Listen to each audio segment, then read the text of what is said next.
about humanity. About humanity.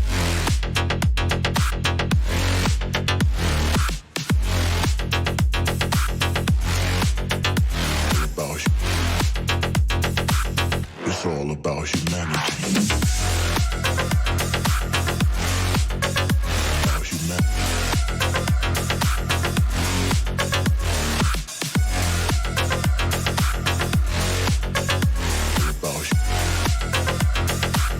It's all about humanity.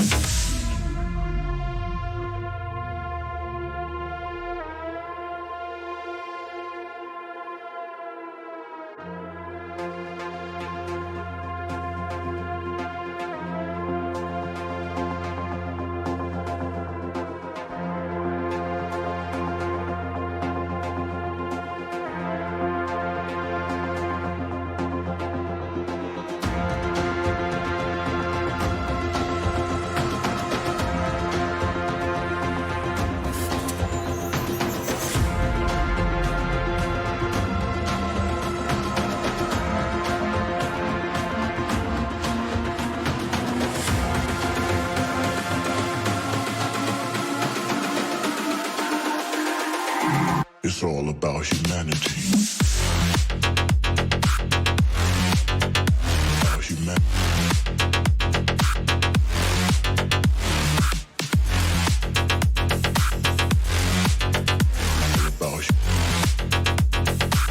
It's all about humanity. About humanity.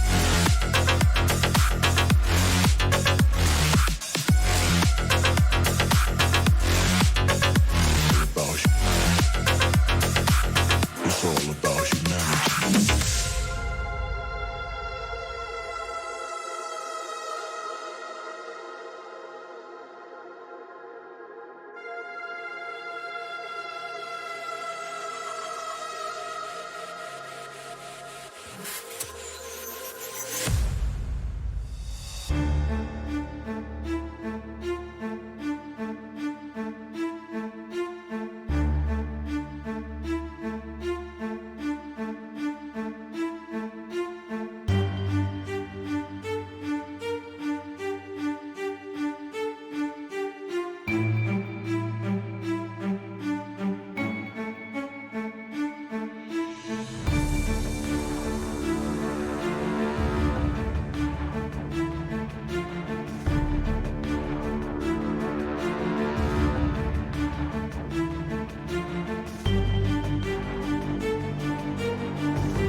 This is the original esport racing game.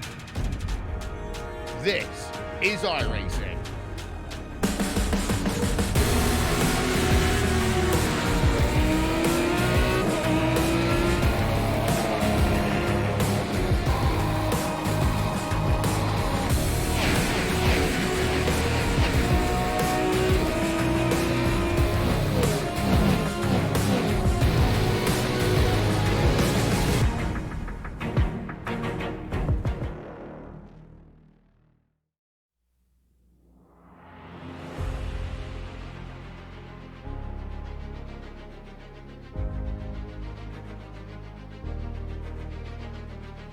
Good evening, race fans, and welcome to coverage of the season finale of the NASCAR iRacing Pro Series live tonight from Homestead-Miami Speedway in Homestead, Florida. I'm James Pike, the voice of Podium Esports, here on the Podium Esports Network on the iRacing Twitch channel, the iRacing Facebook page, and the iRacing Esports Network on YouTube, alongside Gary Weaver and Taylor Burris. And this is a special night. It's our producer's final production from the Chicagoland area. It is also, more importantly, Taylor Burris, the final officially sanctioned NASCAR Championship race and/or season finale from Homestead-Miami Speedway for the foreseeable future. Of course, the season finale in real life moves to ISM Race Rate for 2020, so we get one last crack at Miami determining a champion for the series. But more important, for the purposes of the Pro Series, we get one last crack at Homestead-Miami, determining the 20 drivers that will advance into the 2020 NASCAR iRacing Series. So there are lots of storylines in play as we enter tonight's race.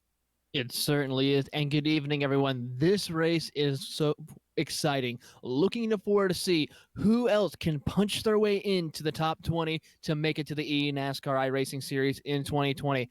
I'm excited. I'm looking forward to see who can come out on top, who is able to make adjustments and make no mistakes whatsoever in tonight's race. I'm looking forward to this, James. Let's get this show on the road.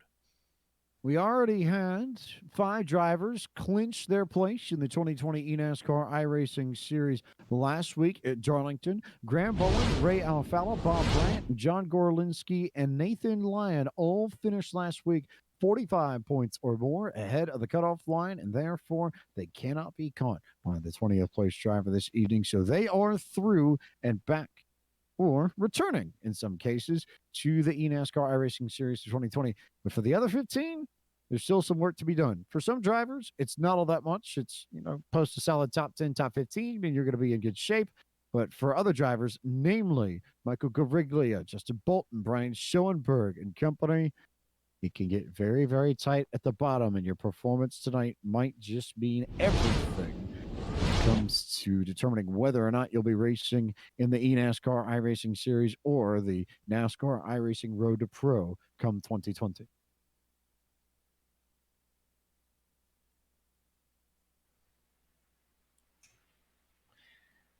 And looking through the field right now, as we take a look, some of the drivers who have to get certain scenarios in order to win. There's some drivers who have to absolutely win tonight's race in order to be guaranteed a spot into the 2020 NASCAR iRacing Series. Other than that, some might be a little bit less worrisome, have to maybe finish inside the top 10, top 5 even. But still, the one who comes out with the least amount of mistakes will come out on top to run in the 2020 NASCAR iRacing Series. As we take a look at the track map.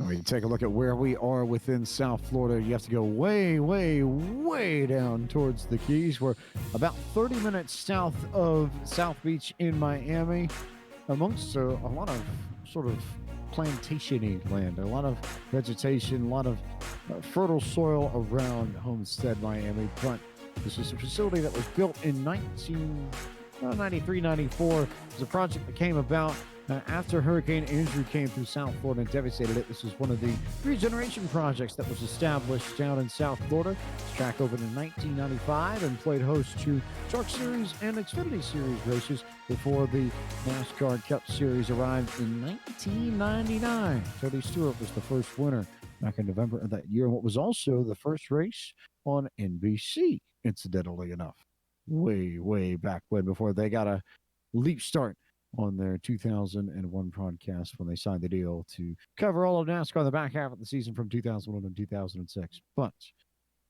Time to clear the skies, time to take a breath, and time to get ready for a season finale to behold.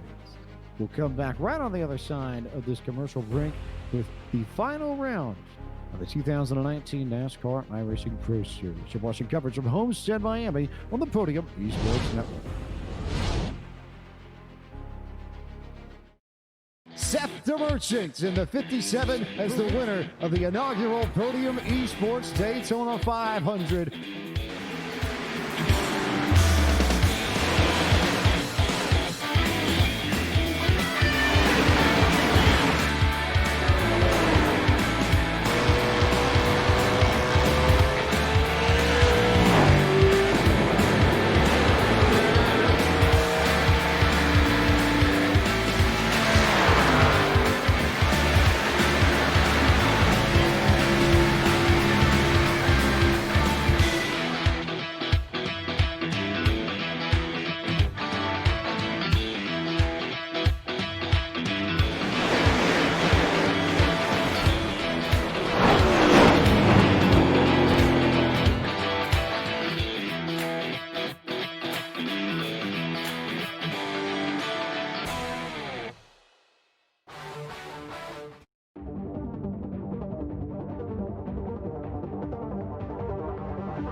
Welcome back to coverage of the NASCAR iRacing Pro Series from Homestead-Miami Speedway in Homestead, Florida for the season finale, round 7 of 7 in the 2019 season.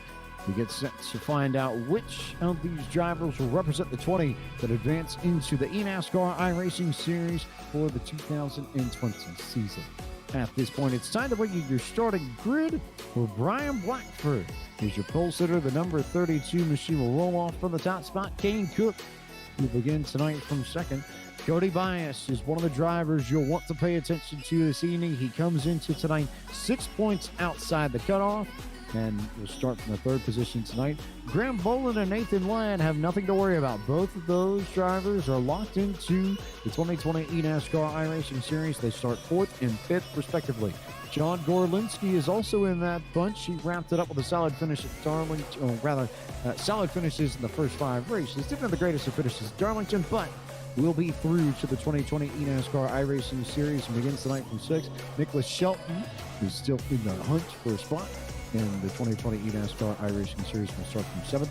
8th will be Ray Alfala, another one of the drivers that has clinched a place to the big time in 2020. 9th will be the 18 of Santiago Tiras. Ashton Crowder currently sits 9th in points. He'll start off this evening from the 10th spot on the grid.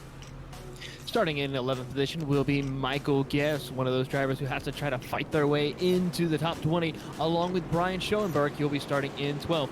13th will be Casey Tucker, followed by Alex McCullum in 14th. Jeremy Allen will start in the 15th position, followed by Colin Keister in 16th. Michael Gariglia, one of the wild cards, he has to win tonight's race in order to be guaranteed a spot in the 2020 NASCAR Series. He'll roll off from the 17th position, with Justin Bolton starting in 18th. Chris Overland will start in the 19th position, and Will Cooley will round out your top 20. So we take a look at the rest of the drivers on your screen. You'll roll down 20th through 30th on the graphics. And we take a look at the track facts very quickly. This is Homestead-Miami Speedway, a 1.5-mile, 2.4-kilometer circuit that opened in 1995. It celebrates its 20th anniversary next year. 18 to 20 degrees of banking in the corners, progressive banking, so it gets a little bit steeper the further you go up the track. 3 degrees of banking on the straights. In sim, it is a few Saturdays ago, December 7th, 2019, 5 p.m. local time in sim. We raced for 100 laps, 150 miles, 240 kilometers, 3 attempts at a green white checker. Glad to have all of you with us here on the iRacing Twitch channel, iRacing Facebook page, and iRacing Esports Network on YouTube as we go green flag racing from Homestead-Miami to find out which 20 drivers will go to the 2020 NASCAR iRacing Series. And Brian Blackford putting together a very solid account for himself. Got a great jump on that initial start. Cody Bias looking to the inside of Kane Cook. Graham Bowen and Nathan Lyon all right there too as they fanned into 3 and 4 for the first time. Ray Alfala already getting shot out of the cannon. He's about to probably approach into the top 5 here after just 1 lap coming across the line. He's going to be now sitting inside the top 6 as he's trying to go to the inside of Graham Boland. So what a start for him. Really solid stuff for everybody there in the front bits of this field as Kane Cook sits to the outside of Nathan Lyon and the 47 Alfala to the inside. Gorlinski there too. A little bit further back, you've got a few more drivers trying to push through this field. The Scuderia Crowder machine of Ashton Crowder pushing up on that top side alongside Santiago Tiras. We also have Nicholas Shelton in the 12 machine right there. That's about 7th, 8th, 9th on the racetrack. They're still side by side as everybody within this front 5 or 6 begin to strung themselves out just a bit. John Gorlinski tried to take a peek to the inside of Graham Boland, but decided to slot in behind. So now we're going to be single file all the way up to the 8th position. The closest battle is going to be between Ashton Crowder and Santiago Tiras, who will go side by side as they come off at turn 4. Brian Blackford already ahead of this field by about 0.4 of a second. Nathan Lyon trying to hold off Alfala and company as they go into 1. It's still single file throughout the top 5. You have to go back to Graham Bowen and John Gorlinski for the first battle on track. And then a little bit further back of that, Santiago Tiras has managed to clear Ashton Crowder, who goes to the bottom to try and block Michael Guest, but may leave the door open to Casey Tucker on the top side. And now Michael Guest will go to the inside of Ashton Crowder as they will go side by side coming off of turn 4. Guest is able to sneak that car a nose ahead of Ashton Crowder, but Crowder with the momentum on the outside will be able to try to overpower and try to hold on to the outside while Casey Tucker looks on, trying to see which lane would be the best opportunity for him to make the pass. Tucker trying to read all this, make moves. You've got Makuka Wrigley right there within that bunch, and does he ever need a good run? He is racing with Cody Bias for the final spot in the NASCAR iRacing Series for 2020. Wrigley had a 6-point advantage on Bias coming into tonight. Bias currently runs in 2nd. Wrigley currently sitting in the 14th spot, which would give Bias the final place in the 2020 NASCAR iRacing Series as it stands, but we still have 95 laps to go and a lot of racing left to tackle as the 47 of Nathan Lyon looks to the inside of Bias going down the backstretch. Side by side, Lyon will be trying to complete the pass as they come off a turn 4 with Cody Bias. A little bit of a hairy moment, though, a little further back, once again, between the likes of Ashton Crowder and Michael Guest. Ashton tried to go all the way down to the bottom of the racetrack to try to complete the pass, but Michael Guest threw the block on him as they're now going back into turn 1. Gets to the block, so now everybody tries to shuffle around that 54 and tries to find a way to the top, to the bottom, but nothing going. Everybody gets similar runs off of turn 2, so still single file pretty much the whole way through. Not so many battles up here at the front, though. Brian Blackford just sort of cruising now with 6/10 of a second's lead worth on Nathan Lyon. First battle will be Kane Cook, who's looking to the inside of Ray Alfalo, but might give up the preferred lane to Graham Boland going into 1. This might not be good for Kane Cook, who's one of those drivers who has to try to get a good finish here tonight. Has to at least finish inside the top 15 to guarantee his spot into the 2020 NASCAR. They're now going to go 3 wide down the back straightaway. Graham Boland on the inside, Kane Cook in the middle, and Ray Alfalo up on the top side of the racetrack as they go through turn 3. First time we've been 3 wides tonight, and Kane Cook may come away the beneficiary. He clears Boland, clears Alfalo, and Kane Cook all of a sudden up into the 4th position, now trying to hunt down Cody Bias for the 3rd spot. Nathan Lyon is well clear of all of this already. He actually gained a bit on Brian Blackford that last time by. Down to 0.3 of a second is Blackford's lead. Meanwhile, Bias has cleared Cook, and they all go single file, but here comes Cook to the inside of the 24.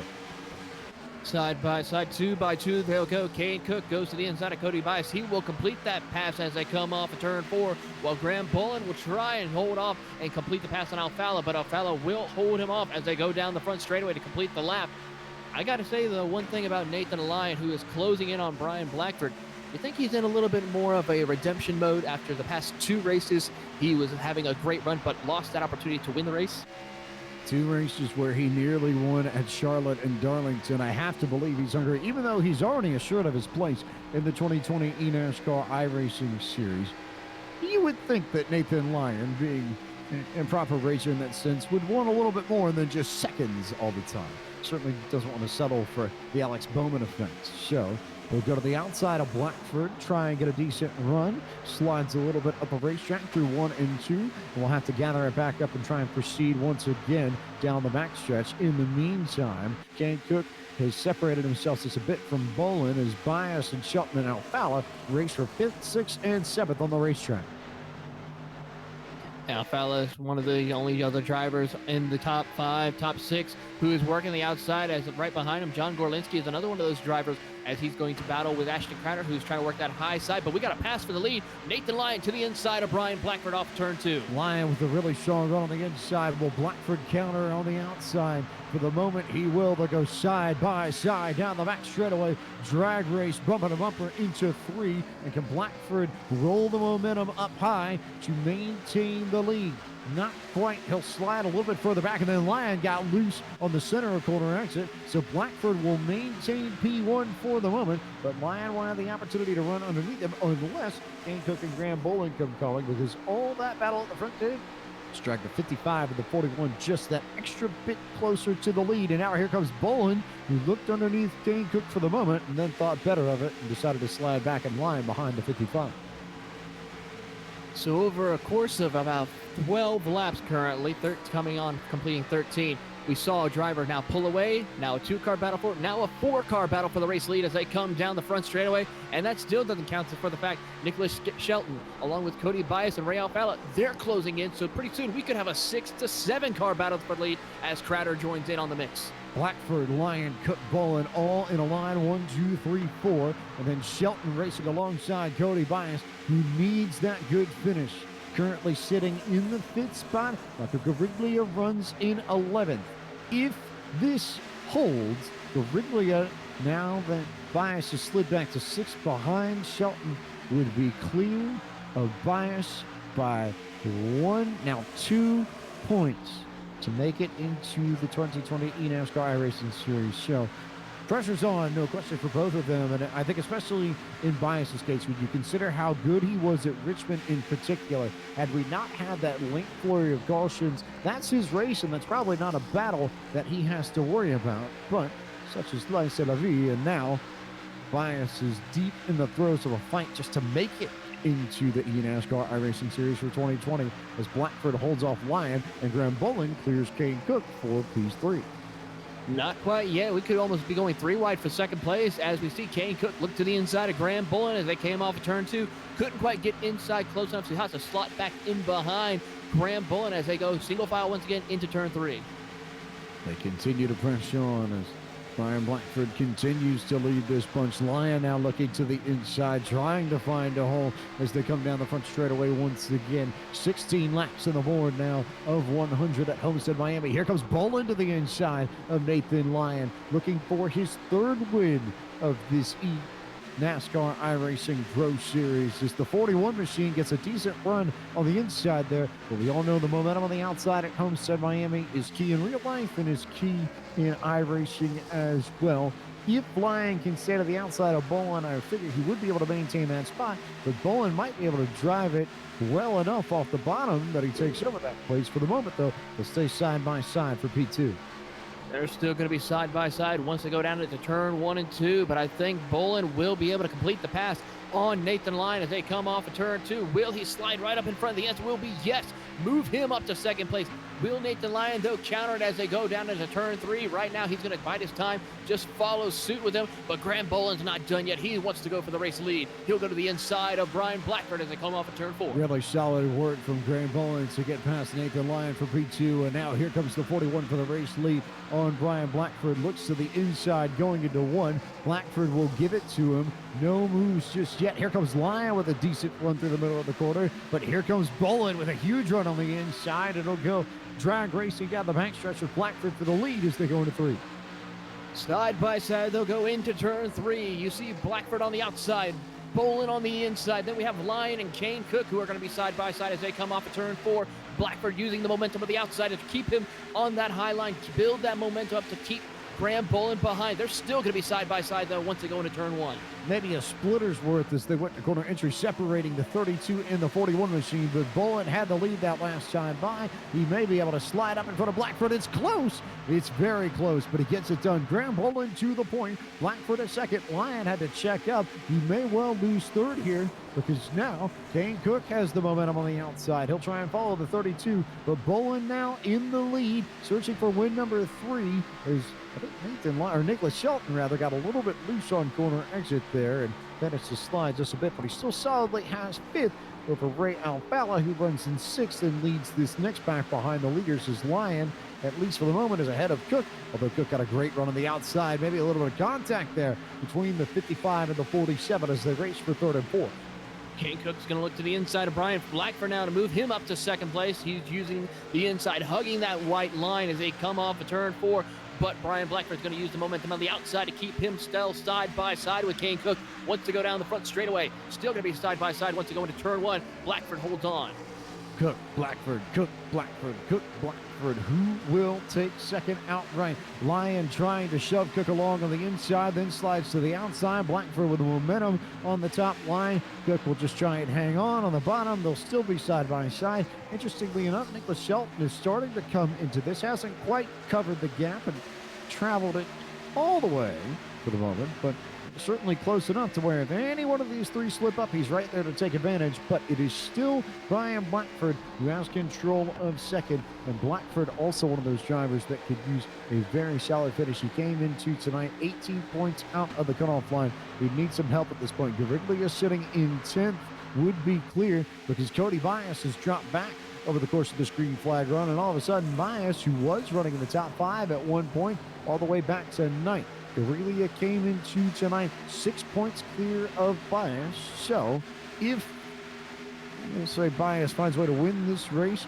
so long as Gariglia finishes 5th or better, he's clear. And Gariglia, to his credit, is one of the harness charging drivers up to now in this race. Started in the 17th position, is up 7 spots to 10th.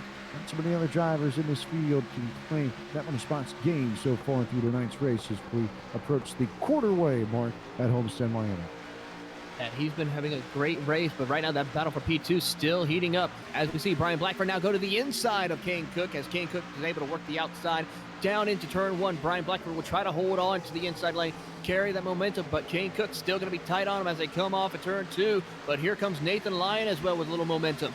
Oh, Bullen got loose off the corner, and he'll lose about a 10th maybe 2 as they come down the back straightaway. Cook clears Blackford for second. She'll move the 55 into P2. Nathan Lyon now sitting in front of Nicholas Shelton as the Gang Green drivers continue to push through the field. And then Alfala trying to hold off a charge from Michael Guest for 6th and 7th.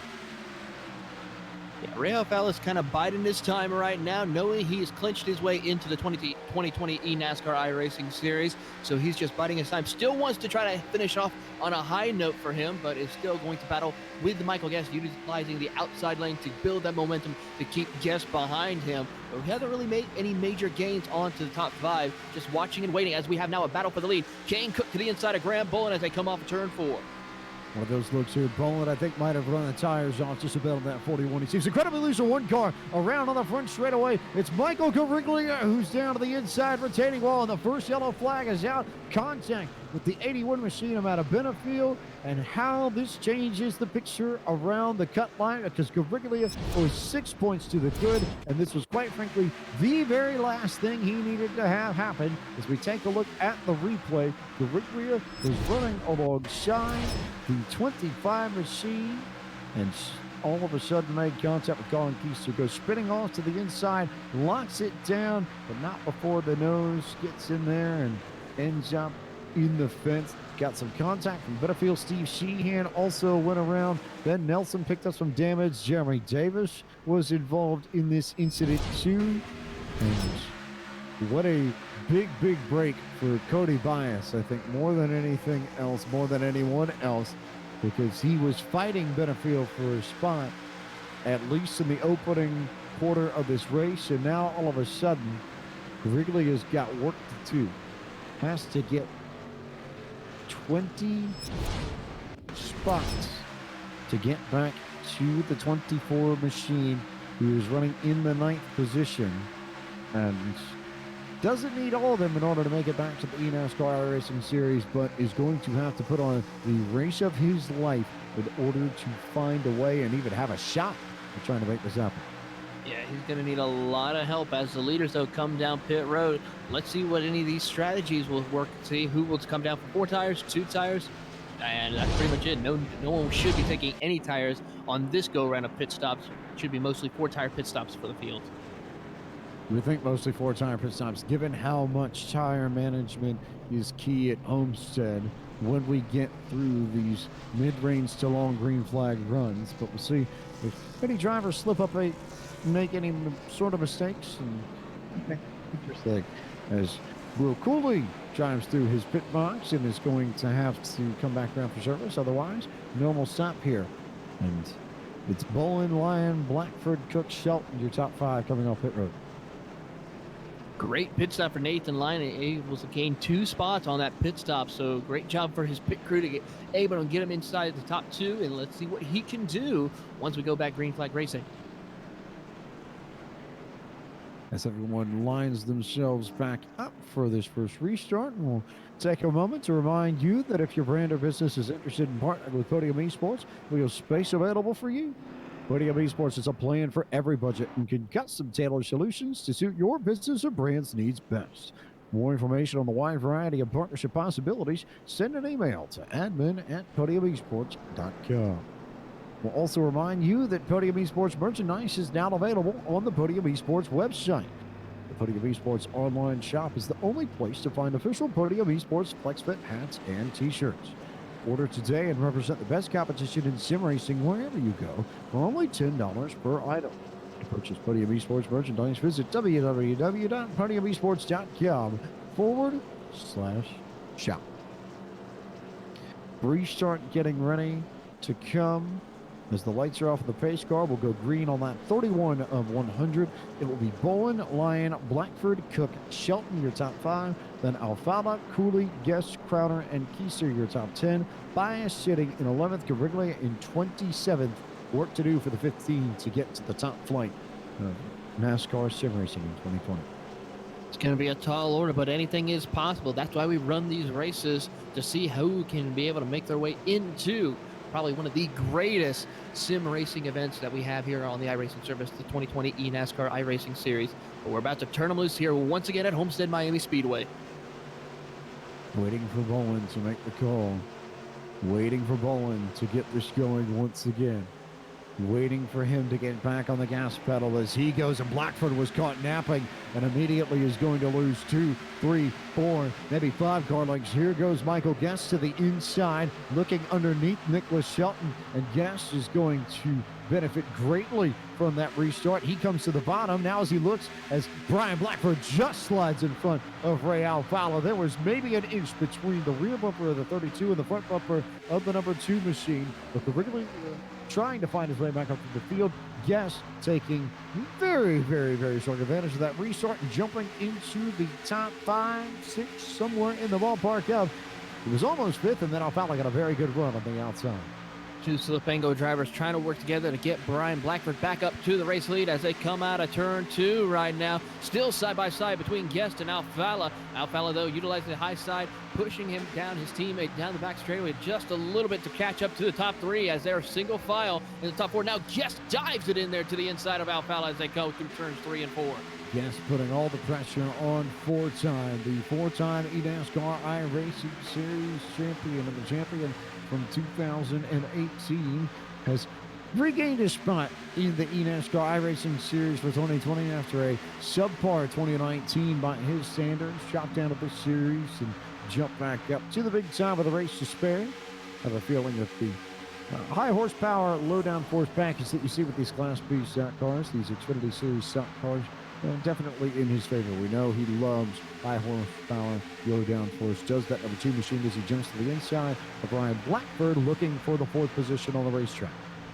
He's going to go to the inside of his teammate Brian Blackford as they come off of turn 2. Will he clear him? I think it will be a yes this time around. Move Ray Alfala to the 4th position, but here comes Brian Blackford with a head of momentum down the back straightaway. He's going to go side by side with his teammate. Now Alfala is going to be able to clear him as they come on into 3. Alfala jumps ahead of Blackford as we work lap 34 of 100 laps tonight to settle the final race of the season and determine who will jump into the 2020 NASCAR iRacing Series. Bowen still ahead of Lyon, and then Cook and Alfala also in the Max Blackford there. First side-by-side battle is actually between the 12 of Nicholas Shelton and the 24 of Cody Bias. Will then jump to the outside, so now it's Colin Keister trying to hold off John Gorlinski and Ashton Crowder in the 27.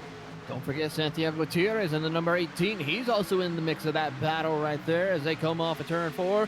You see Ashton Crowder trying to work the outside to get by John Gorlinski. This will give the opportunity for Santiago Gutierrez to look it around as they go into turn 1. Ashton almost gets clipped by Colin Keister right there as they go through turns 2, but is able to back off just in time. This gives the opportunity for Gorlinski to look to the inside down the back straightaway. I'd almost say Crowder nearly got in the back of Keister and then decided to check up on corner entry to make sure that we didn't have a wreck in the middle of the corner, but in either case, Crowder in 10th, Keister in 9th, Bias still ahead of all of them, and then it's just about nose to tail all the way through the top 5. Not really too many battles until you get to the 25, and until you get to Crowder and Gorlinski and Tires. Chris Sherburne is there, Justin Bolton, David Shutt, Brian Schoenberg, all in the mix, fighting for places right around 10th, 11th, 12th, and company. Justin Bolton even had a good run. He needs to at least finish in the 8th position to clinch a spot in the 2020 NASCAR iRacing Series. And if he leads the lap, he can at least finish in 9th. So he has to push now. He's only a few spots away to get inside the top 10 and get into that position and hold it. But he is having a lot of company as Chris Overland is looking to the inside of him. Overland looking to the inside of Titters, as is Gorlinski, who will try and slide up and get that number 18 arrow tight, but to no avail. Titters with a run on the outside, doing a very nice job of holding the track position. Currently running in the 11th position on the racetrack as Ashton Crowder continues to push on and try and scoot away from all of this madness and run down Colin Keister, who sits in the 8th spot. Meanwhile, rest of the top 7, top 8, all nose to tail. Nothing of note amongst that bunch, so we turn our attention back to Crowder and to the 18 into the 25 with Colin Keister. Down the back straightaway, they'll go. Both Crowder is going to look to the inside of Colin Keister after getting a great run down the back straightaway, but is now going to go single file. Now Santiago will slot into position along with Chris Sherburne. John Gorlinski tried to take a peek to the outside as they came off of turn 4, but will hold on to that position into the 13th spot as they come across the line. Big move from Brian Schoenberg to go down to the inside of David Shutt and Justin Bolton, and he dives it in deep to try and clear both of them. He'll at least get Bolton. He may well get Shutt. He slides up to the top side, thought about it, might just get the position. Not quite, though. Couldn't quite get ahead of the 42. But what a move indeed for Brian Schoenberg as they go down into turn 3 and 4. Great pass that he is able to put on David Shutt. Let's see if he can hold him off as they come off of turn 4. Momentum building up as we see David Shutt getting a push from Casey Tucker down the front straightaway. David Shutt getting absolutely shoved down the front stretch by Casey Tucker as he continues to maintain the top side over Justin Bolton in the 98 machine. So Shutt will continue to hang on to 15th. Schoenberg already cleared this group by about a car length at best. And then Gorlinski clear by 3 or 4. And you don't really have too many battles up ahead of them on the racetrack besides Ashton Crowder and Santiago Gutierrez. But Bowen, Lyon, Cook, Alfala, Blackford, Guest, Shelton, Bias, Teaster, all nose to tail. It's only until the 18 and the 27 show up that you actually see a battle on the racetrack. Got a battle for 15 between David Shutt and Casey Tucker. They're going to go side by side also as they come off of turn 2. Casey Tucker in that number 28 is going to still try to hold on to the inside over the 42 car of David Shutt, who will be side by side. And when they go still into turn 3, Shutt with the momentum on the high side will try to hold off Casey Tucker though. Shutt and Tucker going side by side for position as they work their way around Homestead-Miami on lap 43 of 100. Closing in on the halfway point already down in South Florida. Shutt will jump ahead of the 28 of Tucker. Slide to the top side. Tucker will look to the inside for a moment, but doesn't quite have the momentum that he needs. So the 42 machine jumps up into P15.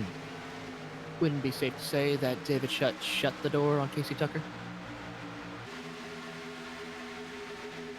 As Bowen and Lyon continue to pace this field. Kane Cook still in third. Alfala, Blackford all there. Battle beginning to brew, though, between Cody Bias and Nicholas Shelton. That's for 7th and 8th on the track. And then you've got that host of people behind. Colin Pisa, Santiago Gutierrez, Chris Sherburne, Ashton Crowder, John Gorlinski, all in this fight, trying to jump up into the top 10. But for the moment, it's Tires that has that last spot in the top 10 over Sherburne. He's looking to the inside to try and change that coming out of turn 4. He's going to try, but Santiago Gutierrez, with the momentum of the high side, is going to be able to hold off Chris Sherburne as they go into turn 1. But that 36 Camaro still got the power down into the inside. He'll go to Santiago Gutierrez as they're actually closing up to a high Colin Keister, who's up on the way up against the wall through turns 2. Great job to see keep it off the wall and gain a little bit of time on Cody Bias. Keister continue to push Crowder way up there on the top side, trying to find some sort of momentum, but nothing doing at this time. Lyon now clear of Graham Bowling for the lead, so there's a change for P1. Kane Cook sitting in third still. Then Alfala. Blackford now looking to the inside as Guest throws the block on Nicholas Shelton just a little bit further back.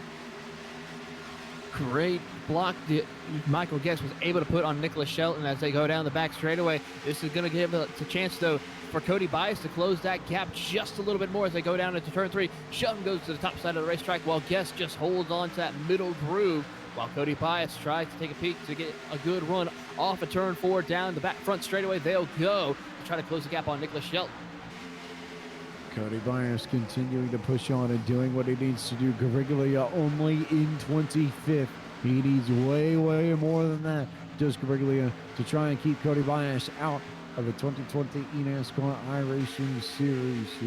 Nathan Lyon still leads this group by 0.3 of a second, but now here comes Brian Blackford to the inside, Ray Alfala to the outside, and Alfala jumps ahead of Blackford to go grab P4. They'll have a little bit of time now to hunt down Bolin for P3. But not done yet. Brian Blackford will look again to the inside of his teammate as we almost go 3 wide in turns 1 and 2 with Ashton Crowder, Chris Sherburne, and Brian Schoenberg. They were able to get through there nice and smoothly as now Crowder will dive to the inside of Brian Schoenberg down the back straightaway into turn 3. Crowder looks to the inside of Schoenberg. Meanwhile, Blackford looking to the inside of Alfala once again, but nothing doing for that number 32 machine. Michael Guest trying to hold off Nicholas Shelton, who's to the inside of the 54. Santiago Gutierrez looking inside of Colin Keister, and Cody Bias just sitting on the bottom waiting for someone to make a move as we approach lap 50 of 100. Battle for second heating up once again. Graham Boland got passed again by Kane Cook to move him up into the second position as they go down into turn 3 and 4, as that battle for fourth is still raging on between the two slip angle teammates of Rail Fowler and Blind Blackford as they come off of turn 4. And then still Brian Blackford. Try saying Makes that it a 5 little times bit- fast. I'd say Brian Blackford, Brian Blackford, Brian Blackford, Brian Blackford, Brian Blackford. There Show is the off. number 32 in the 5th position. So some sort of number correlation there. Certainly worth something. But in the meantime, Michael Guest continues to fight Nicholas Shelton 4, 6, and 7. First side-by-side battle on the racetrack. We've seen a lot of battles between 5th, 6th, 7th, 8th, 9th, and company, and Cody Bias. How about the run that the 24s had so far tonight as they all cross the start-finish line, and it gives us the opportunity to bring you tonight's iRacing Midway Race Break as we cross the halfway point of tonight's race. And as always, that's brought to you by iRacing, the world's leading online racing simulation. Developed from the beginning as a centralized racing and competition service, iRacing organizes, hosts, and officiates races on virtual tracks all around the world.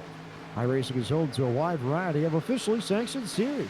With racing from the Australian supercars, you have 2 new cars on iRacing as of the latest update. If you haven't had a chance to check them out, go buy them. You'll thank yourself later. The Cars Tour on the Podium Esports Network, IndyCar, IMSA, NASCAR, the World of Outlaws, and more. After 51 laps complete, Nathan Lyon is your leader by 0.8 of a second over Kane Cook. Graham Boland runs in the 3rd position. Ray Alfala sits in 4th, and 5th belongs to the 32 of Brian Blackford, Brian Blackford, Brian Blackford, Brian Blackford, and Brian Blackford. Nicholas Shelton runs in the 6th position. 7th belongs to the 24 of Cody Bias. Santiago Tires runs in the 8th spot. 9th belongs to the 54 of Michael Guest, and Chris Shearburn in the 36 car rounds out the top 10. Sitting in 11th will be Colin Keister, followed by Brian Schoenberg in 12th position. Ashton Crowder is sitting in that 13th position, followed by Chris Overland in 14th. David Shutt is in 15th, followed by Justin Bolton in 16th, with John Gorlinski in 17th. Liam Brotherton is working his way up to the field. Started 24th. He's up into the 18th position, followed by Casey Tucker in 19th. Rounding out your top 20, Eric Smith. Jeremy Allen runs in 21st. Braden Bulos sits in 22nd. Will Cooley currently runs in the 23rd spot. 24th belongs to the 91 of Alex McCollum. Michael Caviglia needs more in order to make it to the 2020 NASCAR iRacing Series after that early incident. He currently runs in 25th. Brad Mahar sits in the 26th position. 27th belongs to the 64 of Jeremy Davis. Ben Nelson in the 33 runs in the 28th spot.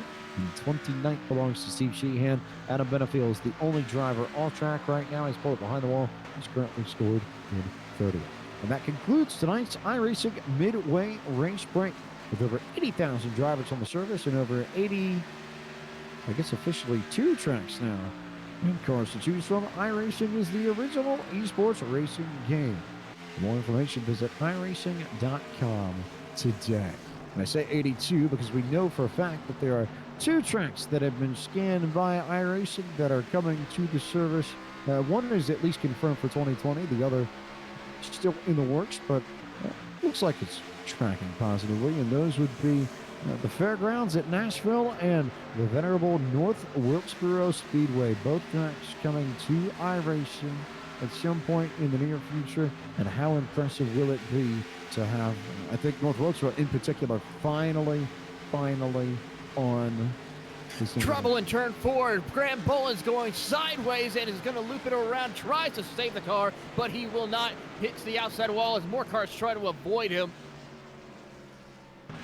Yellow flag out again. We'll take a look at the replay and see what happened to Boland as he came in the corner. Got a little bit of help from Brian Schoenberg and just couldn't quite save that. I'd say, if anything, it's a bit of a miracle that he managed to lay off of the fine machine. But Boland had been in trouble the lap before. This really all started coming around on lap 50, call it the end of lap 54, coming to lap 55 as he and the 32 made, well, I should not check that back, just got loose racing on the outside of the 32 of Brian Blackford and tried to gather it and collect the wall, and then just rode around for about a half lap before, or rather 2 laps before he ended up making contact with the 5 machine. So Boland in trouble.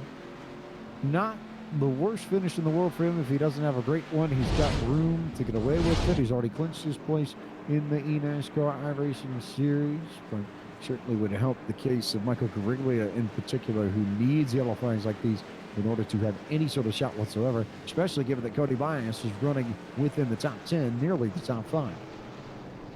Yeah, Gariglia has a lot of work to do, especially with the damage to that race car that he has. He's now currently up into the 20th position, but that's not enough for him. He needs to push that car a little bit more to try to see if he can make a recovery run as they race off a pit road. I believe Nathan Lyon will win that race, followed by Kane Cook, Ray Alfalla, Nicholas Shelton, and then Cody Bias will move up to the 5th position.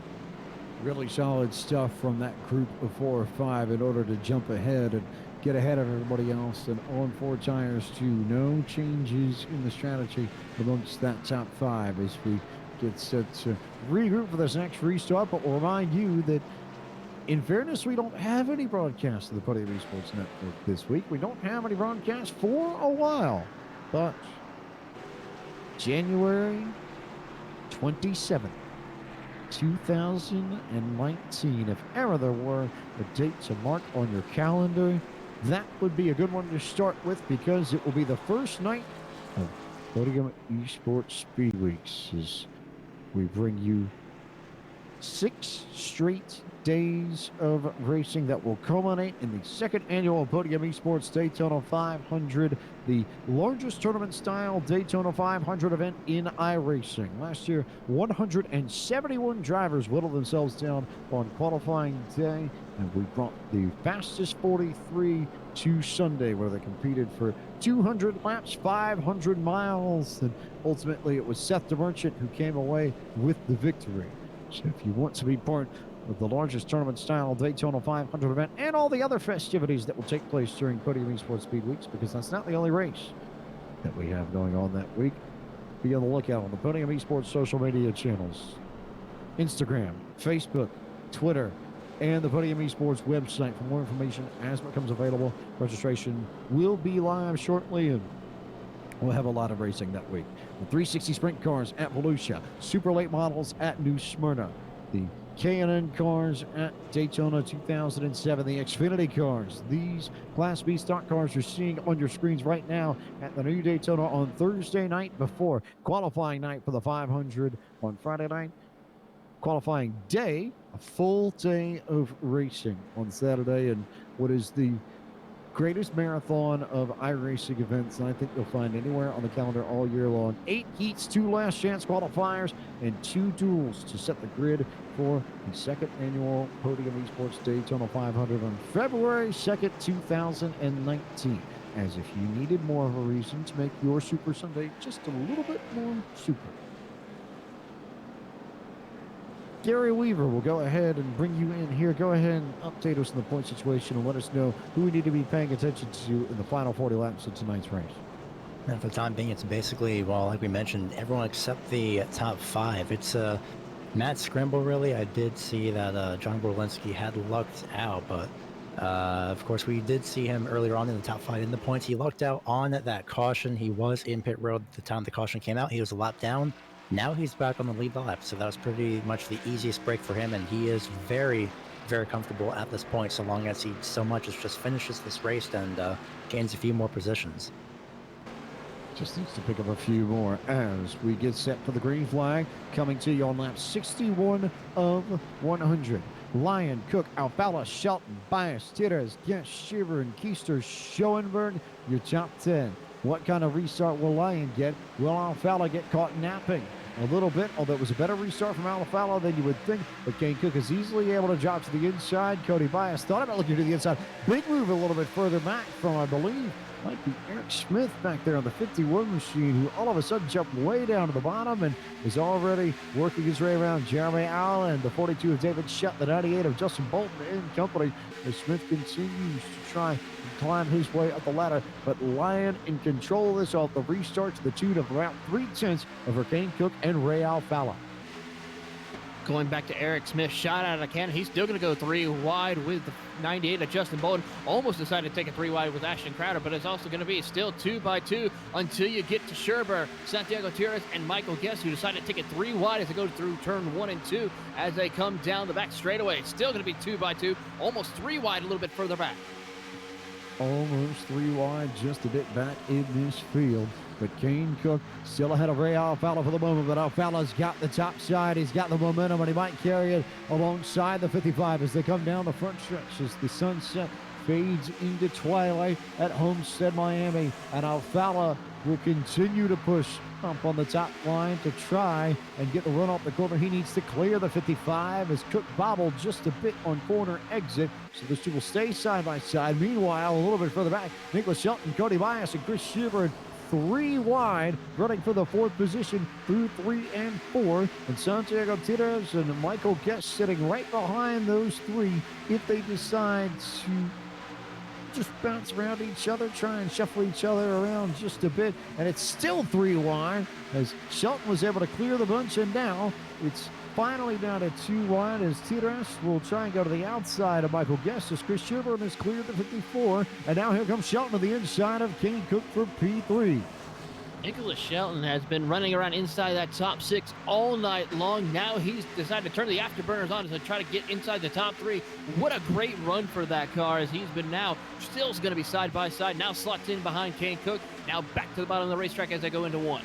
Continue to sit on the bottom of the racetrack. Nathan Lyon well clear of all of this. He's got half a second's lead on Ray Alfalla. Kane Cook and Nicholas Shelton, though, side by side for the 3rd spot. And same can be said for 5th because you got Santiago Tires and Chris Sherburne racing for a position there. Then Cody Bias, who is having exactly the kind of run that he needs in order to lock down a spot in the 2020 NASCAR iRacing Series. Came into tonight 6 points clear. Gariglia currently running in the 22nd spot after his incident earlier on in this race. So well clear of the cutoff at this stage.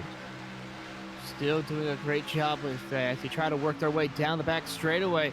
It's so far single file for the majority all the way down to about the 12th, 13th spot. That's where the battle between Colin Keister, Justin Bolton, Ashton Crowder, and Jeremy Allen are doing battle, trying to see if they can break inside the top 10 here in the next lap or 2. But Colin Keister gets a good run down the front straightaway.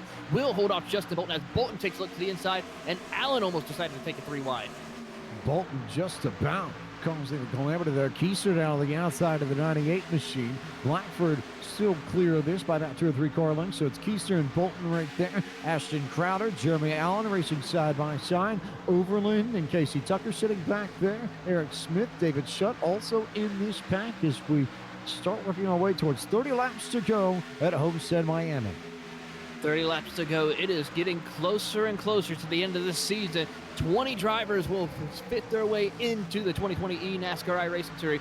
Who will it be? We know of 5. The 15 other spots left to clinch as they're now 3 wide coming off of turn 2. Colin Keister, Ashton Crowder, Justin Bolton, and Jeremy Allen 3 wide down the back straightaway. Now break it up a little bit as they go into turn 3. It looks impressive, but I think our producer, Cecile Scaramuza, would say it's absolutely nothing. In the Elite Series that Podium Esports ran with the Class A cars in February, they once went 5 wide through turns 3 and 4. So we know that they've got more room to go crazy if they need it. But for the moment, still Nathan Lyon in control of this race. Alfalla sitting ahead of Cook, who's now fighting Nicholas Shelton for P3. Then single file all the way back to that battle with Keister and Bolton for 11th and 12th. And Ashton Crowder is there. Jeremy Allen is there. Casey Tucker is there. Chris Overland is there. David Shutt, Eric Smith. And you can also start dragging in Alex McCallum in the 91 machine. So just about everybody from 11th to 20th in the fight as Bolton got a terrible run off of 4. Now Crowder will jump to the inside of the 25 machine, and they'll go 3 wide with the 25, the 27, and the 08 of Jeremy Allen.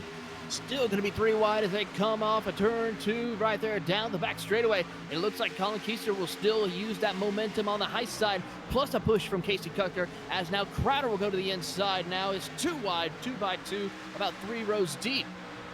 Back to 2 for the moment. Here comes Crowder to the top side to block Casey Tucker.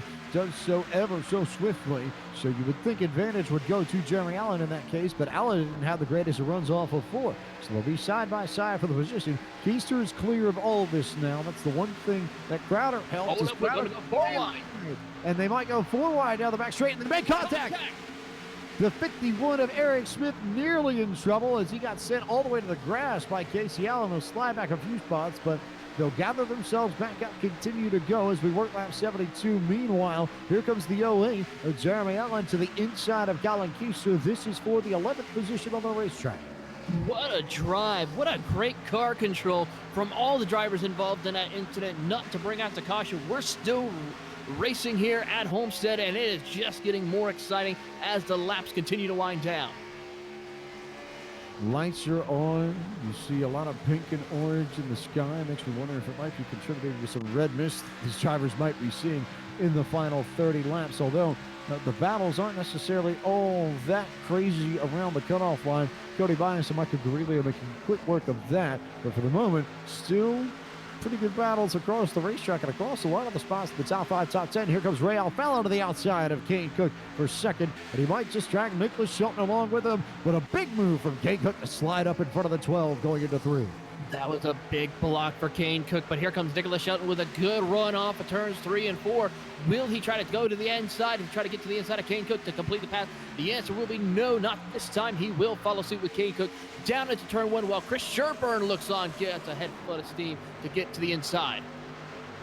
As they continue to shake themselves out, continue to fight in these final 25 laps of the race. We are into the final quarter of a race of the 2019 NASCAR iRacing Pro Series season. Nathan Lyon ahead of all of this by about a second over Alfaro, who spent a lot of this run trying to fight off Kane Cook and Nicholas Shelton and Chris Sherburne, who's had a very solid run in the second half of this race. And Sherburne, or in a way, your hard charger at the moment. He started in the 27th spot on the grid tonight, up 22 spots from where he began this race. Currently running in the 5th position is the 36. So a big run for Sherburne, who didn't necessarily need it, but certainly won't complain about it in order to lock himself down into the 2020 NASCAR iRacing Series. Sherburne was the first driver who didn't lock himself in last week, but was only 8 points south of the cutoff line. So a run like this very easily will see him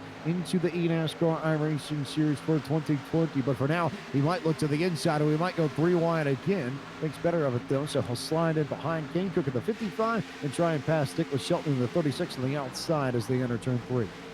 A little bit of contact further back between Jeremy Allen and Brian Blackford, as they're still going to be side by side as they come through turns 3 and 4.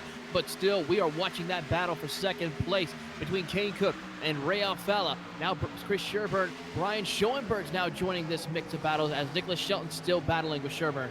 Nicholas Shelton still fighting Sherburne. Here comes Brian Schoenberg out of nowhere. We haven't seen Schoenberg anywhere near the front of this field for a good chunk of the evening, and all of a sudden, here comes the 5 machine from High Performance Motorsports down to the inside of the 36, to the inside of the 12 of Nicholas Shelton. Try to get 2 spots, but the least he can do is race alongside the 36 4 P5. Michael Guest sitting to the top side, waiting to take advantage if either of these two slip up.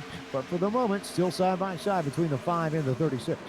Still going to be side by side as they go through turns 1 and 2. Through the middle of turn 2, they come off, and it looks like Schoenberg just barely could try to clear him, but couldn't quite make the deal, as they're now going to go side by side once again down the back straightaway while Michael Guest and Santiago Tierez look on. Michael Guest, Santiago Tierez waiting to see if either of these two will decide who actually wants the position. Here comes Sherburne with a run on the outside. Schoenberg will be stuck on the inside. I almost wonder if this might be a case where you maybe better start just trying to dive it in and slide up in front of someone and pull Junior's favorite slide job on somebody. And that might be what Schoenberg does. He went right to the top to try and block Sherburne, who goes down to the bottom to try and take advantage of the momentum he got on corner exit. And they'll be side by side once again as they go through the corner. But Sherburne didn't have the ability to drive it in deep into the corner, so they'll be side by side. But now Schoenberg's got that preferred outside line, which allows you to roll the momentum and gain all sorts of speed on corner entry once you get down to the end of these straightaways at Homestead-Miami. Looks like Nicholas Shelton will try to do the same thing, tries to dive it to the bottom of the racetrack to get around Kane Cook.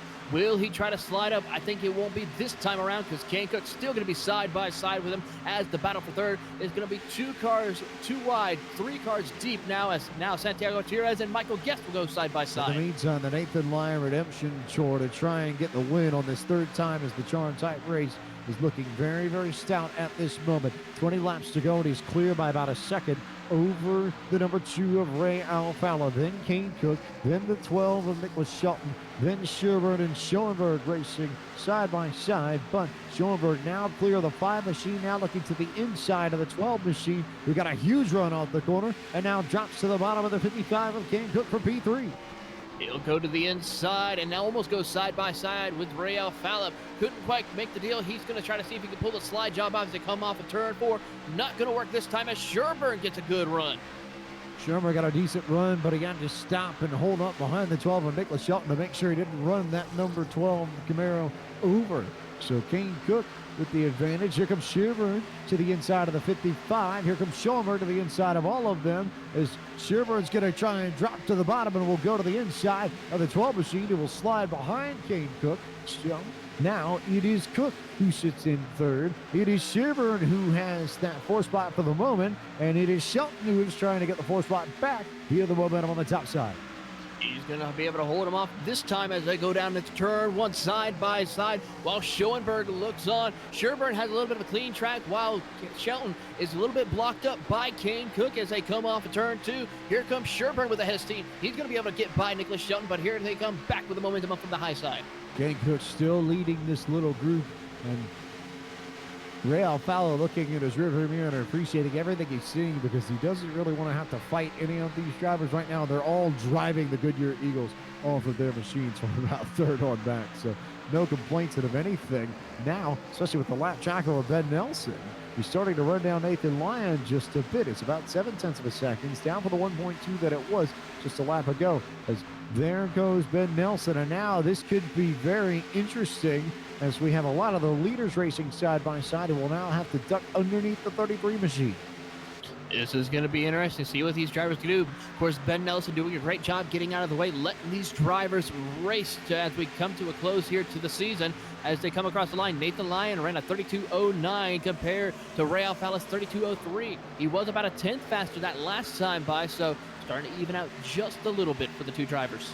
Wonder if Alfalla's going to try and run that high side all the way to the rest of this race and just go with the Dale Earnhardt Jr. The Kyle Larson line. Certainly has the speed if you have the guts to run it. Will he be able to bring down the lead of the 47 enough though? As Brian bobbles just a little bit on corner exit. 15 laps to go at Homestead-Miami, and it is Lyon ahead of Alfalla, but it's only 0.5 of a second now. So the two may be coming and charging just at the right time as Lyon continues to run the bottom, but you can see the difference in lines already. Lyon sort of running that regular line that you see at a lot of racetracks, but Ray Alfalla has already decided to at least run the middle, has no problem going a little bit higher up the racetrack to try and pick off a 10th here, a 10th there, another 10th, lap by lap by lap to try and get this lead away from the 47 to win the final race of the season. He's got to also keep an eye on Chris Sherburne, who's been closing in a little bit. He's now separated by about car length from Ray Alfalla as they come off a turn 2, plus Nicholas Shelton, who's not too far back. About 2 car lengths separate him from Chris Sherburne. Down the back straightaway they'll go. They continue to fight for second and third and fourth and fifth and just don't have any momentum to get Nathan Lyon just yet. Alfalla still hunting that number 47 machine, but hasn't really made too many inroads here. Maybe 0.03 of a second at best at last time. And now Alfalla has to worry about Chris Sherburne, who just jumped to the inside to try and take away second. And he may play Nicholas Shelton with him. Those two locked together as they come down the backstretch. But a big run for Alfalla on the top side. We'll see to it, but he keeps P2 for the moment. Yellow flag though. Chris Overland in trouble on the back straightaway. And we'll get one more restart out of this race at least, as the 0-2 went around in the middle of the corner. Looks like he got some help from Ashton Crowder in the 27 machine. Crowder just got a little bit loose on corner exit and managed to slide up into the rear quarter panel of the 0-2 machine. As Overland spun around and got a little bit of the grass as well. No damage to the 0-2, but we'll have to jump it back around and roll back onto the racing surface and get back to the line as Nathan Lyon will gather everyone up, and this might be the most critical pit stop of all. And will we see any sort of pit strategy whatsoever between these top 10, top 15 cars? I certainly wouldn't rule it out. We're close enough to the end of this race. Somebody might just try it. Of course, we got to go back to last week at Darlington. Remember what happened? We had some drivers pit without no tires and what the mayhem and drama that caused. So we could be in for a very exciting finish here at Homestead, Miami. Michael Gariglia was the driver who did not pit for tires that last week at Darlington, and it ended up costing him dearly. Had a top 10 in the bag, and now is looking on the outside of the cutoff line for the 2020 NASCAR iRacing Series. He currently has scored in 22nd compared to Cody Bias, who sits in 12th. It would be enough for Bias to jump ahead of Gariglia comfortably to take over that final spot in the point standings to advance into the 2020 NASCAR iRacing Series. But what kind of pit strategy will we see here? Will anyone have the guts to try and pull off anything less than a 4-tire pit stop? And the answer, for the most part, not really. Lyon the first off pit road, then Alfala, Shivern, Shelton, Cook, Santiago Tires with the solid pit stop to jump ahead of everyone and come out 6th. And looks like we should have steady goings here for the final 10 laps or so if we don't have another yellow flag, but that is far from a given and far from a certainty at Homestead, Miami. Looking at our top 2 right now, we'll have 2 new drivers up towards the front of the field. Brad Mahar and Alex McCullum decided to stay out unless they decide to come down pit road this time by, which they've already passed the pit road entry here at Homestead-Miami Speedway. So those 2, nope, Brad Mahar is going to down to the pace inside pit lane. So it's going to be Alex McCullum who will stay out on the racetrack. We'll see if McCullum decides to come down pit road or if he really does decide to stay out on 33-lap old tires compared to the fresh rubber that everybody else in this field has. What a storyline that would be if McCullum decides to go for it. But as it stands, we'll wait and see how this shakes out and who does what on what could be the final restart of the season for the NASCAR iRacing Pro Series. And remind you one more time, if you're looking for the next Podium Esports broadcast, January 27th, 2019, the beginning of Podium Esports Speed Weeks 2020 from Volusia Speedway Park down in Volusia, Florida. The 360 sprint cars in the dirt is where we begin Speed Weeks before we bring you a smorgasbord of racing across that final week of January. Monday night, sprint cars at Volusia. Tuesday night, super late models at New Smyrna. Wednesday night, K&N cars at Daytona 2007. Thursday night, Xfinity cars at Daytona 2016. Friday night, time trial night. Saturday night, qualifying day and night. And Sunday night, the second annual Podium Esports Daytona 500. Again, 171 drivers 1 year ago took part in the biggest tournament-style Daytona 500 in sim racing, and it was almost like Daytona meets the Chili Bowl in a sense, Taylor Burris, but just incredibly entertaining, I think, from a viewing perspective. To just sit back, you could have tuned in at 1 in the afternoon and been entertained all the way till 11 o'clock at night. That's how long it took to get through all the heats, all the qualifying races, all the last chance qualifiers, and the duels. And I have a feeling that next year will be no different. Of course, cannot agree with you. I can agree with you 100% on that.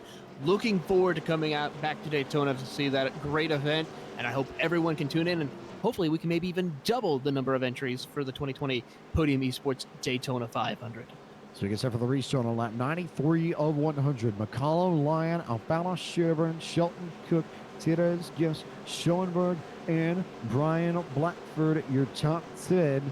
Also of note, Ray Alfala, I believe, is your points leader now that Graham Boland's had a bit of a struggle this evening. So Alfala would be in line for the series championship if results hold.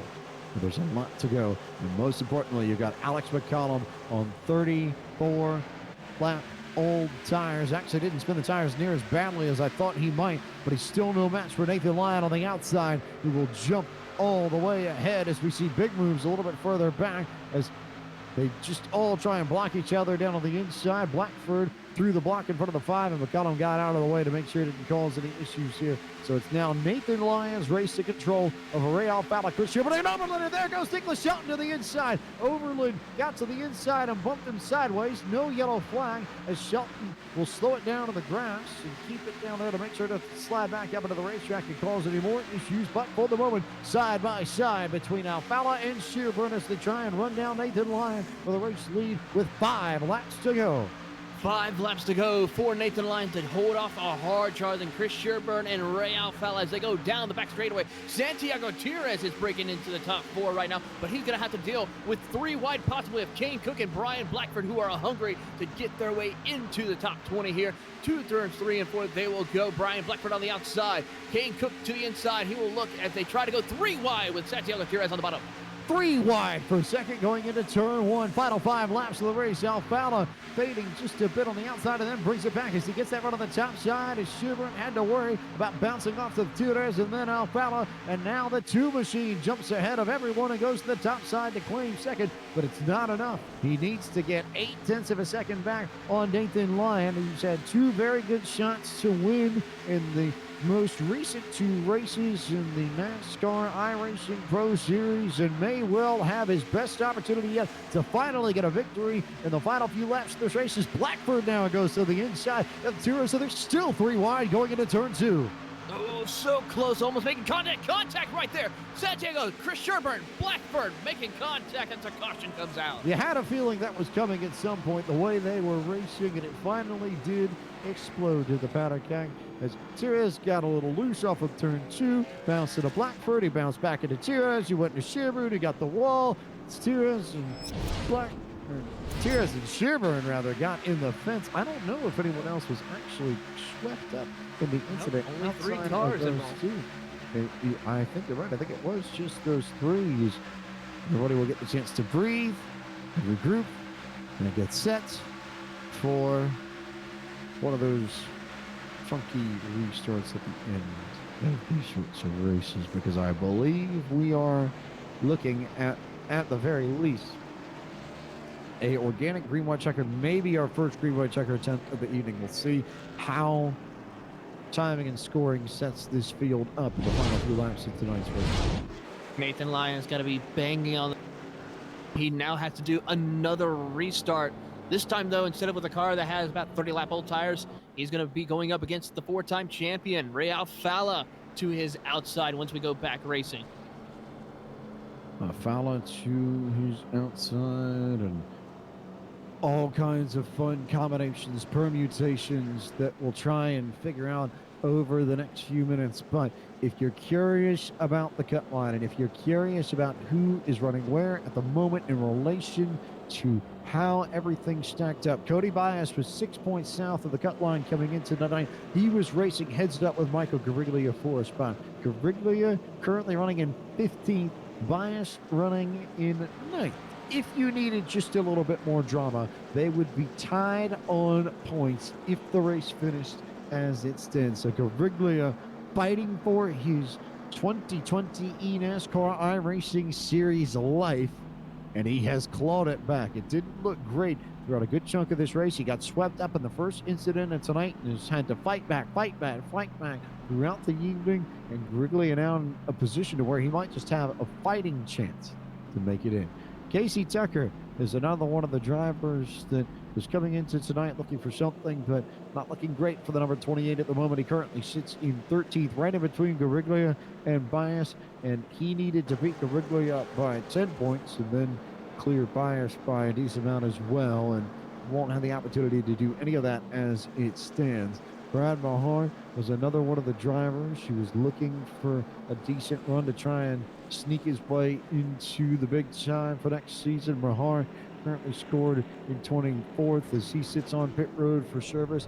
Nicholas Shelton was fighting with an outside chance of trying to make it in, and after his little bump with Sherburne, currently scored in 25th, and then Brian Blackford, who's been really solid all night to his credit, sitting in the 3rd spot. So we might have to do a little bit of math to see where Blackford lands if these results hold, but still not necessarily the greatest of situations when you consider how far back he was off the cutoff line coming into tonight. It was going to be tight at best for Blackford. He may well have to try and win this race in order to have a shot.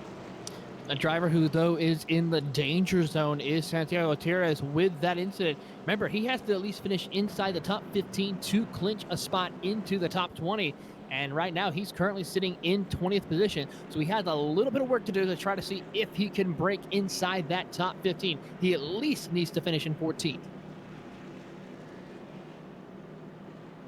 We have our first green-white checkered of the evening confirmed. We will go to overtime on this restart, so they currently would be coming to take the white flag as it stands. Lights are off in the pace car, though, so we're going to go at least until lap 102. There's a restart for this first green-white checkered of 3. Looks like this.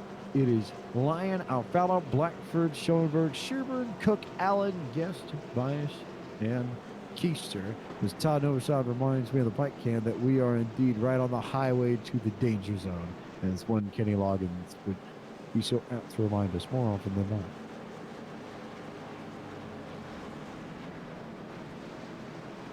The producer reminds us that the sequel is not too far away from dropping for a very certain famous fighter pilot movie. So I guess we'll see which one of these drivers has lost that love and feeling when we get through the next 2 laps or so, as we get set for one final restart potentially in this 2020 or 2019 NASCAR iRacing Pro Series, as we look to find out who's going to make the 2020 NASCAR iRacing Series. The big time, the big show. The final spots up for grabs on this restart. Everybody on relatively fresh tires, and nobody in the top 20 came down for fresh tires that last time by as we go. And Jeremy Allen was all the way to the inside of Sherburne and has already jumped way down there. They're going all the way to the grass on this final restart to try and gain some spots. Lyon got a good restart, though. That's all you need. They bounce off each other in 1 and 2. It's Alfalo and Blackford racing side by side for position, and Matt is completely behind him. Jeremy Allen had to be careful. Oh, contact in the back straight. Trish Sherburne's around. Cars multiple around. Gorlinsky, Bias. Several other cars involved, and I think we might have to do this once again. One more restart, and if Cody Bias got swept up in that the way I thought he did, that could be game over for his chances, as he got a significant amount of front-end damage in that incident. As we'll bring the replay to you, we'll try and figure out where everyone stands on points and what happened here. But this initially started with Chris Sherburne. He was the first one to go around. David Shutt went to his outside to try and gain the spot, and he was just trying to find a hole in between the 54 and the 36, and ended up hooking the 36 around. So Sherburne gets the fence. Guess has nowhere to go. Bias got swept up in this. Chris Overland had nowhere to go in this. I think Eric Smith was swept up in this as well. So wait to see who else got involved. Gorlinsky managed to sneak through on the top side. I think that might have been Alex McCollum. Or no, Brad Mahar, who got a little bit of damage. But most importantly, Michael Gariglia managed to sneak his way through all of that by the slimmest of margins. He nearly got clipped by Cody Bias, but instead just about squeezes through, and all of a sudden, would you believe, after fighting this whole race trying to find a way in, he might just be on the good side of the cutoff line once again, just as he was at the beginning of this race.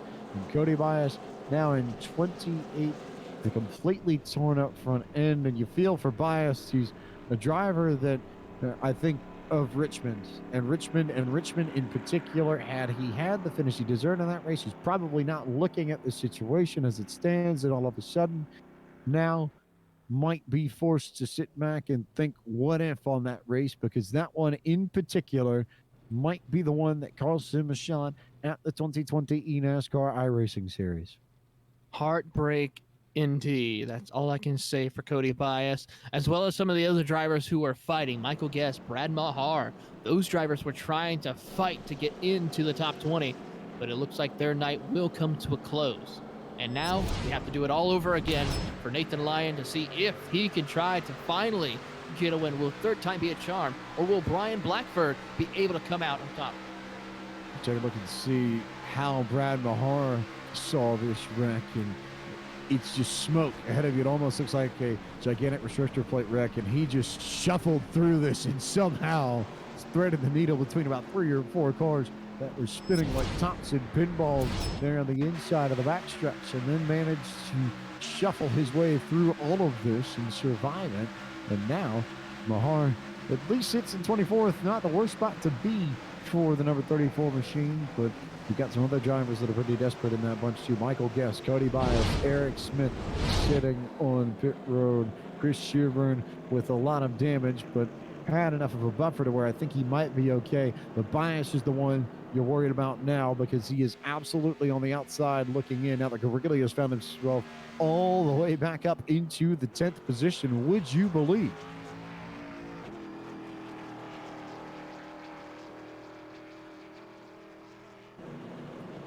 Well, we also just did find out Michael Guest was involved in that wreck. So, and he was inside the top 20. He will probably drop down into the points, possibly, depending on if Cody Bias or Michael Guest get back out onto the racetrack. Those two could be fighting for that final spot.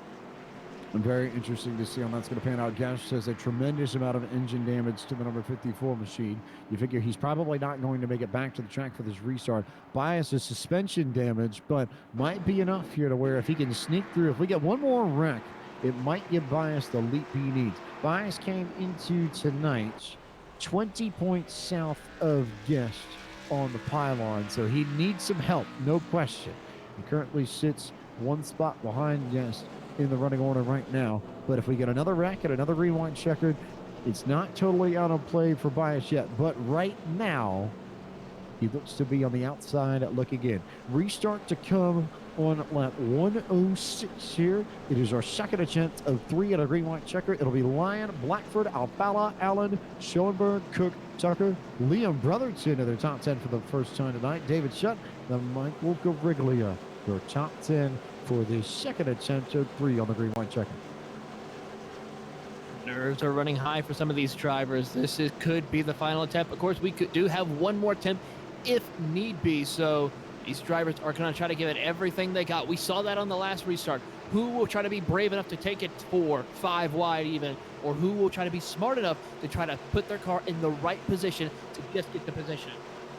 All eyes also on Casey Tucker in the 28, who still has an outside chance to try and make the NASCAR iRacing Series for 2020 as they all stack up behind Tucker. Here comes David Sutton coming into the inside of the 28, who got the absolute worst restart of anyone in the top 10. Nathan Lyon well clear of all of this. Looks like it's a cleaner restart this time, though. Side-by-side battle between Liam Brotherton to the 5 of Brian Schoenberg will go to the inside. Kane Cook now to the top as they race their way down the back straightaway.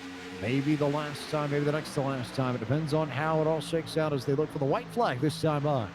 Nathan Lyon looking for that white flag. This would end the race here as they come out of turn 4. Nathan Lyon will take the white flag as Brian Blackford sits in the second position. Next flag ends the race. If we have a yellow flag here, that will do it. Nathan Lyon in control of this. Everybody else racing for spots for one last time as they come through turn 2.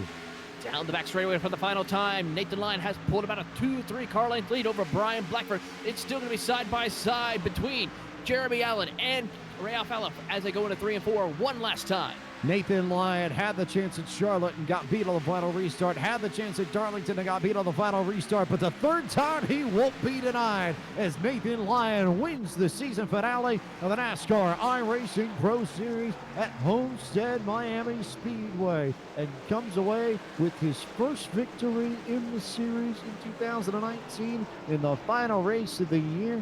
How about that way to carry some momentum into the 2020 NASCAR iRacing Series? And we will keep our eyes on the permutations and combinations in the point standings as they come to us. But I have a hunch we have a good sense of how it shook out. Michael Garriglio finished 10th.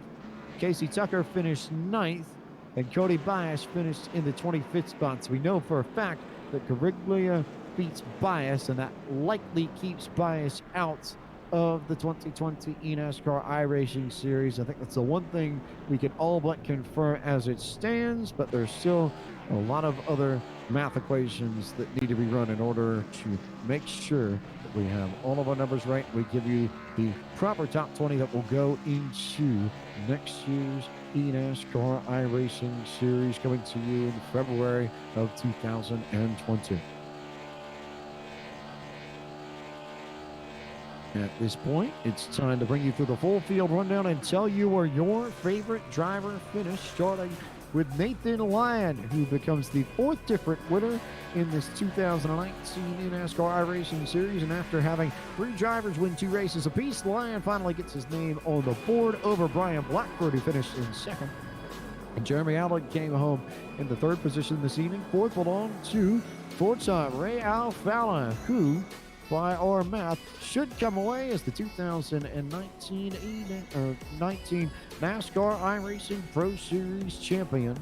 Brian Schoenberg finished in the fifth position. Sixth went to the 55 of Kane Cook. Liam Brotherton finished in seventh.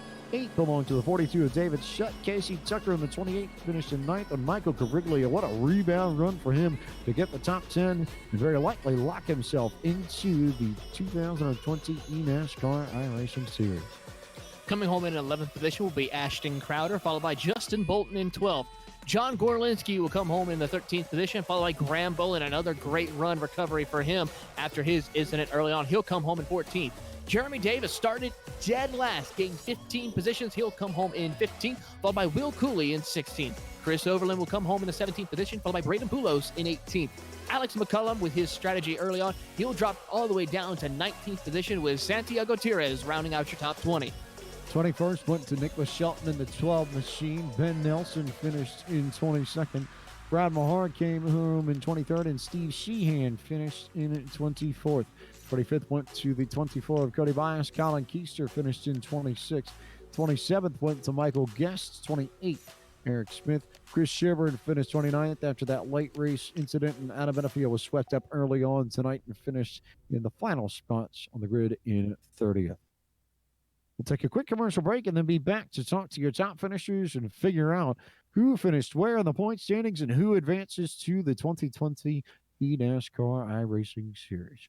You're watching coverage of the NASCAR iRacing Pro Series from Homestead-Miami Speedway on the Podium Esports Network.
Dr. Merchant in the 57 as the winner of the inaugural Podium Esports Daytona 500.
Welcome back to coverage of the NASCAR iRacing Pro Series from Podium Esports here on the iRacing Twitch channel, iRacing Facebook page, and iRacing Esports Network on YouTube, where we have finished up the final race of the season at Homestead-Miami Speedway. And we now get the opportunity to talk to some of your top finishers, starting with the man who had been fighting and fighting and fighting and fighting for a race win and got ever so close in the final few races of the season, and Nathan Lyon. It took you the whole season to finally pull it off, but you are finally in victory lane with the win in the NASCAR iRacing Pro Series. And I think after the way the last few weeks panned out, is it more excitement? Is it more happiness? Or is it more relief at this stage? I think it was a little bit of both at that point. Kind of thrown away the last 3 races, so to finally get the job done feels good. I thought there for a second it might just play out like it has the last few races, but just kind of relieved it. It all worked out finally. And I imagine you have to have been a little bit nervous just with the restarts. It got a little bit dicey behind you at the end. What's your mindset going through all those green, white checkers in order to maintain the spot? Yeah, for sure. If you didn't time the restart right, you could easily be put 3 wide. And the 2 cars behind us were really quick on short run. Slip angle was they're quick in general, but it seemed like they were just a little bit quicker than us. So I knew if I didn't get the restart, I'd probably get swallowed up.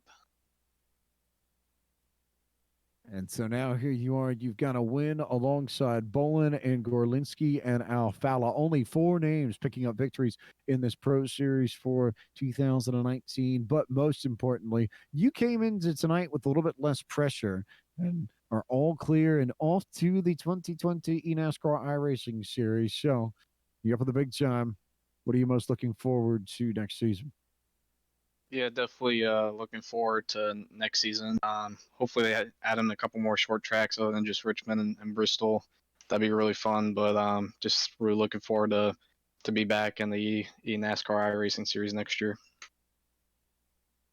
We'll keep an eye on you in the meantime. But for now, tell us who makes it happen for you and who you need to thank for making this 47 car so quick. Of course, everyone at Dead Zone Racing, Houston and Dustin for all their help on the car this season. Grigula and Graham for all the runs that they help to dial in the set each week. Of course, Ryan Graphics for the awesome looking cars. You guys for doing the broadcasts each week. And of course, PC Solutions Ohio for coming on board. You can definitely get your custom iRacing PC built at PC Solutions, so definitely check out their Facebook page. Right now, he's handing out some free quotes. What it'd be to get your dream build, so check it out. Well, Nathan, congratulations on picking up the victory tonight at Homestead-Miami. Thanks as always for your time up here in the booth, and we look forward to seeing you at Daytona in February of 2020. Thanks, guys. Nathan Lyon, your race winner tonight of the NASCAR iRacing Pro Series season finale at Homestead-Miami. And we turn our attention now to the driver who finished second. That was the 32 of Brian Blackford. Season's best finisher, Brian. He is with Taylor Burris. Here with Brian Blackford coming home in second place. Brian, you had a great, strong effort tonight, but just was shy of the points to get into the top 20. Tell us about how you feel tonight. Oh man, I feel great. I mean, I did everything I could possibly do. Went out and sat on the pole. Was really surprising, honestly. I didn't practice Q all that much, but Santi, he's an amazing setup builder, and I gotta give a shout out to him first and foremost. And Eric Smith, they worked really hard on the setup this week, and I'm just so proud that I was able to go out there and beat all these amazing drivers, in qualifying, and then to back it up in the race somewhat was great. Had a little trouble on the one of the last pit stops there. I don't know exactly what happened, but it held me about 4 or 5 seconds, it felt like. And went back to 11th. We were fast enough to be up there. I was struggling getting through traffic.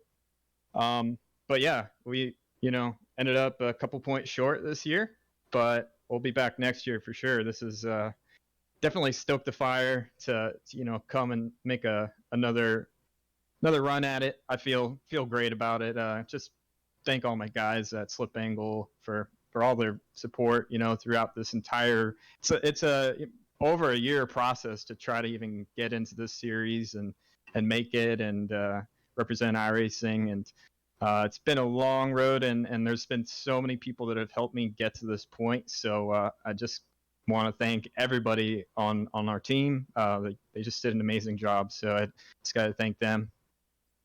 Well, with that, before we let you go, are we going to see you next year with the Road to Pro to try this all over again? Oh yeah, I'll be back. Obviously, at Virtual Racing School, I'm very involved with them, and I really like to wear their colors and just be a an asset to the community. Just in general, love racing. So I'll for sure be back next year. All right. Bet on that. All right. Well, we look forward to seeing you going back at it once again in 2020 for the NASCAR iRacing Road to Pro Series. Thank you, guys. Thanks for the broadcast. Of course. That was Brian Blackford coming home in second place. Up next, we got coming into the booth will be Jeremy Allen, who comes home in P3. As we wait for Jeremy Allen to come up in the booth. Jeremy, a great run for you tonight as you came home in third position. Tell us about your race, and you clinched a spot into the 2020 NASCAR Racing Series. I think the last part of that's probably the most important, that we clinched. But early in the race, man, we missed it on the setup, and we made a couple really big adjustments with the wedge to free it up. And when we got it right, it was right. I think we another 20 laps, so I think we could have won that race. It was pretty fast at the end. All right. Well, with that, it was quite a close battle, especially with those final couple of restarts. Tell us how you were able to negotiate through that traffic in order to not get swept up in the chaos. I think that's more of a testament to how stable my car was, because I was able to put it 3 and 4 wide right around the bottom or the top and keep momentum up. And I think a lot of people struggle with that because they were really tight, but I was able to wrap the bottom. Well, with that, you made it into the 2020 NASCAR iRacing Series next year. How confident do you feel going into that? With the team I have around me, I think we, without sounding, crazy, I think we have a chance to win it. The guys back on draw are amazing at what they do, and I think we're going to turn some heads. Well, with that, we'll give you a chance to thank all the people who help you race from week to week here. I just want to thank the guys, on draw and Podium for broadcasting, and iRacing, and all the competitors that made it, and feel sorry for the ones who didn't, but hey, there's always next year, and I'm sure they'll be right back, because this is probably one of the most competitive series I've ever been in. So just thanks to everyone, and see you guys in. All right, we will see you in 2020. That was Jeremy Allen finishing out the podium position here at Homestead-Miami Speedway. Jeremy Allen comes in third tonight at Homestead, and we turn our attention now to the 2019 NASCAR iRacing Pro Series champion Ray Alfalla, who gets it done by 3 points of a grand ball. It was tight. It was very, very tight at the end. But Ray, just talk about your run tonight in particular. Had a top 5 car all night and had to fight off a lot of drivers and avoid a lot of scary incidents behind you. How'd you keep your nerve through all of it? Yeah, man, that was for being only 100 laps. It seemed like a pretty long race. We had a kind of up and down race, even though we were like in the top 5 the whole race. Some points our car was better than others, and we didn't really adjust much during the race. And I think others were just adjusting in and out of contention. And at one point, I thought we were the car to beat, but then cautions kept coming out, and we needed a pretty long run. But it's just cool to bring home the championship and head to next year with a lot of momentum. Do we get to count you as 5-time in a sense now, or do we need to wait for another NASCAR iRacing Series title to go for that? Because I think this is your first Pro Series title, to my knowledge. Yeah, no, it's still 4-time for sure. It's a nice accomplishment, but it's an accomplishment only made by having a bad season than the year before. So, obviously, if you're gonna run pro, you want to win titles. So, this is basically the second most competitive oval field in the world. So, I think I'm, just ready to start on next year. And as always, first of 2 questions here on this championship night. First, go ahead and thank the people who make it happen for you. Yeah, absolutely. Big thanks to Virtual Racing School, again, virtualracingschool.com, for coaching and and all sorts of data for comparison as far as telemetry goes, simplified telemetry for you and your team. Everybody on Slip Angle Motorsports for all the help. I mean, we had 5 drivers transfer, 4 didn't. We had 9, so it's obviously very difficult to get everybody in. We had 2 guys miss it by 2 points. So that was disappointing, but we'll be supporting them through Road to Pro next year. And just thanks again to Podium Esports for the broadcast and iRacing and NASCAR, and off to 2020 we go. A big thanks for your time up here in the booth, Ray. And as always, as we like to do as part of one of the traditions we have here at Podium Esports, of every champion, we ask the same question. Mr. Ray Alfala, what is your favorite kind of sandwich? Favorite kind of sandwich? Probably a grilled cheese, even though I don't really eat much of them, but yeah, I would say grilled cheese sandwich. Any particular cheeses you would put on that grilled cheese in particular? All of them. All of the cheese. So an all cheese grilled cheese sandwich. Yes. Yeah, absolutely. Very inclusive. I like it. So a big thanks to you, Ray, for your time up here, and best of luck in the 2020 NASCAR iRacing Series come February. Thank you, guys. See ya. Ray Alfala, your champion of the NASCAR iRacing Pro Series for 2019. And now the information that all of you have been waiting for. And we start with Taylor Burris, who has the top 10 finishers in points from the 2019 NASCAR iRacing Pro Series. Well, of course, our race champion will be Ray Alfala, followed by Graham Bolin. He'll come home in second place. Nathan Lyon will start in the will be third, followed by John Gorlinski, fourth. Bob Bryant will finish in the 5th position in the point standings with Ashton Crowder in 6th. Jeremy Allen will come home in 7th in the points, followed by Kane Cook in 8th. Alex McCullum will come home in 9th, and Colin Keister will round out your top 10. The final 10 names to make it into the 2020 NASCAR iRacing Series. Brian Schoenberg gets in, finishes 11th in points. He was 22 to the good. Chris Sherburne was 21 points to the good, even with his incident at the end, finished 12th in the final standings. Eric Smith will return to try and defend his victory at Auto Club Speedway from last March. He finished 17 points to the good of the cutoff line and 13th in the final standings. Chris Overland will be back for more racing in the 2020 NASCAR iRacing Series. He finishes tied for 14th in the point standings, 14 points to the good, along with Justin Bolton. He finished 14 points to the good as well.